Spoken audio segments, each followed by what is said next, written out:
ආයුබෝවන් යාළුවනේ. අද අපි කතා කරන්නේ ගොඩක් පිරිමි අය කතා කරන්න ලැජ්ජා වෙන ඒත් අනිවාර්යයෙන්ම දැනගෙන ඉන්න ඕනේ සෞඛ්‍ය ගැටලුවක් ගැන. ඒ තමයි ෆිමෝසිස් කියන තත්ත්වය.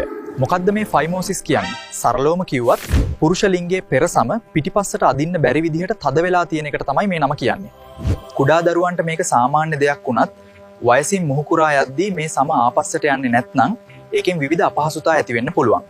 එතකොට මේකට සැත්කමක් ඕනේ කරන්නේ කොයි වෙලාවටද? එක පෙරසම ආපස්සට කරන්නම් බැරි නම් හෝ එසේ කරන විට විශාල වේදනාවක් දැනෙනවා නම් ඒට මුත්‍රා කරනකොට අපහසුයක් හෝ වේදනාවක් තියෙනවා නම් ඒ ප්‍රදේශය පිරිසිදු කිරීමට අපහසු වීම නිසා නිතර බැක්ටීරියා හෝ දිලීර ආසාදන ඇති වෙනවා නාම.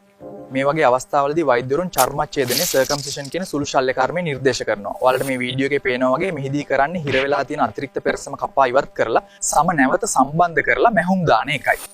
මේක ඉතාමත් ආරක්ෂිත ඉක්මනින් සුව වෙන සාමාන්‍ය සැත්කමක්.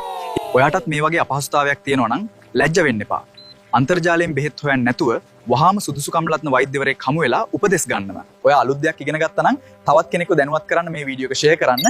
ඒ වගේම අපේ channel එක subscribe කරන්නත් අමතක කරන්න එපා. ගිහින් එන්නම් සුබ දවසක්.